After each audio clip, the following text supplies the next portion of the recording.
స్వతంత్ర భారతదేశంలో 48 ఏళ్లు ఈ దేశాన్ని పాలించిన పార్టీ కాంగ్రెస్ వారు అధికారంలో ఉన్నప్పుడు ఏనాడు బీసీల జనగణన చేపట్టలేదని అణగారిన వర్గాలకు ఛాంపియన్ అని చెప్పి బీసీ ఎస్సీ ఎస్టీల ఓట్లు కొల్లగొట్టారని అధికారంలో ఉన్నప్పుడు చేయకుండా ప్రతిపక్షంలోకి వచ్చిన తర్వాత ముసలి కన్నీరు కారుస్తున్నారని ఎంపీ ఈటెల రాజేందర్ ఆరోపించారు. బీజేపీ 2014లో ఒక ఓబీసీ బిడ్డను ప్రధానమంత్రిని చేసిందని, కేంద్ర మంత్రివర్గంలో 27 మంది ఓబీసీలను, 12 మంది ఎస్సీలను, 8 మంది ఎస్టీలను, 5 మంది మైనారిటీలకు స్థానం కల్పించారని గుర్తు చేశారు. 60% మంది ఓబీసీ ఎస్సీ ఎస్టీ మైనారిటీలకు మంత్రివర్గంలో స్థానం కల్పించి గౌరవం ఇచ్చారని ఎంపీ తెలిపారు. 2014లో ఒక దళిత బిడ్డను, 2021లో ఆదివాసీ అడవి బిడ్డను రాష్ట్రపతులను చేసిన ఘనత కూడా భారతీయ జనతా పార్టీకి దక్కుతుందన్నారు.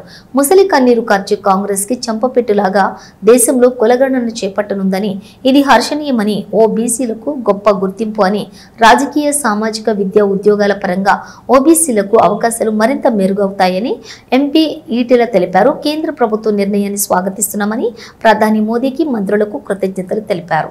77 సంవత్సరాల స్వతంత్ర భారతంలో 48 సంవత్సరాలు ఈ దేశాన్ని పాలించిన పార్టీ కాంగ్రెస్ పార్టీ. వాళ్ళు అధికారంలో ఉన్ననాడు ఏనాడు బీసీల లేదా ఓబీసీల జనాభా గణన లెక్కలు తీయలేదు. అనగారిన వర్గాలకు ఛాంపియన్ లాగా ఎస్సీల ఓట్లు కొల్లగొట్టే ప్రయత్నం చేసిండ్రు, ఎస్టీల ఓట్లను కొల్లగొట్టే ప్రయత్నం చేసిండ్రు, అనగారిన వర్గాల బీసీల ఓట్లను కొల్లగొట్టే ప్రయత్నం చేసింది తప్ప వాళ్ళ జనాభా ఎంతనో లెక్కలు తీయలేదు. కేంద్రంలో మంత్రివర్గ కూర్పులో కూడా ఏనాడు ఈ ఓబీసీల మంత్రిత్వ శాఖకి ఉండాలనేటువంటి సోయకులు లేదు. అధికారంలో ఉన్ననాడు చెయ్యని పార్టీ ప్రతిపక్షంలో ఉన్నప్పుడు మాత్రం బీసీల జనాభా లెక్కలు తీయాలి, బీసీలకు ప్రాధాన్యత ఇవ్వాలనేటువంటి ఒక నినాదాన్ని ఎత్తుకొని ప్రజల్ని కన్ఫ్యూజ్ చేసే ప్రయత్నం చేసింది. భారతీయ జనతా పార్టీ 2014లో నరేంద్ర మోడీ గారిని, ఒక ఓబీసీ బిడ్డను దేశానికి ప్రధానమంత్రిని అందించినటువంటి చరిత్ర భారతీయ జనతా పార్టీది. ఇవాళ భారతీయ జనతా పార్టీ కేంద్రంలో పోయిన క్యాబినెట్లో కావచ్చు, అంతకు ముందు క్యాబినెట్లో కావచ్చు, ఈ క్యాబినెట్లో కావచ్చు, దాదాపు ఉన్న మంత్రులలో 27 మంది ఓబీసీ మంత్రులను చేసి, 12 మంది ఎస్సీ మంత్రులను చేసి, 8 మంది ఎస్టీ మంత్రులను చేసి, ఇవాళ ఇతర మతాలకు కూడా 5 మందికి ప్రాధాన్యత ఇచ్చినటువంటి పార్టీ భారతీయ జనతా పార్టీ. అంటే మోర్ దెన్ 60% క్యాబినెట్లో, మంత్రివర్గంలో ఇవాళ ఓబీసీలు, ఎస్సీలు, ఎస్టీలు, మైనార్టీలకు ఇచ్చినటువంటి పార్టీ, మైనార్టీలకు గౌరవించుకున్న పార్టీ భారతీయ జనతా పార్టీ.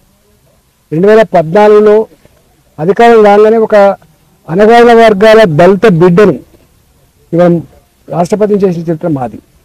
అదేవిధంగా 2020-21లో మొట్టమొదటిసారి ఒక ఆదివాసీ అడవి బిడ్డను రాష్ట్రపతి చేసిన చరిత్ర భారతీయ జనతా పార్టీది.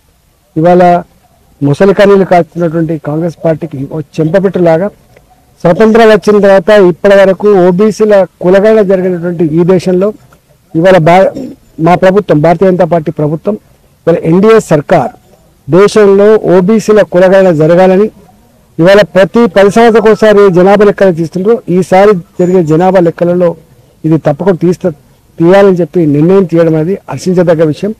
తప్పకుండా ఇప్పటికే ఓబీసీలను గుర్తించడమే కాకుండా, ఓబీసీలను మంత్రివర్గంలో స్థానం కల్పించడమే కాకుండా, తప్పకుండా ఈ చర్య రేపు ఓబీసీలు మరింత రాజకీయంగా ఎదగడానికి, ఆర్థికంగా, సామాజికంగా, విద్యాపరంగా, ఉద్యోగాల పరంగా ఎదగడానికి దోహదపడుతుందని చెప్పి ఈ సందర్భం అందజేస్తా ఉన్నాం. ఇవాళ కేంద్ర ప్రభుత్వం మోడీ గారి నాయకత్వం తీసుకున్న ఈ నిర్ణయాన్ని స్వాగతిస్తా ఉన్నాం. తప్పకుండా ఈ దేశంలో ఉన్నటువంటి అనగారిన వర్గాలకు అండగా ఉండే పార్టీ మరోసారి బీజేపీ మాత్రమే అని చెప్పి ఇవాళ అర్థమైంది.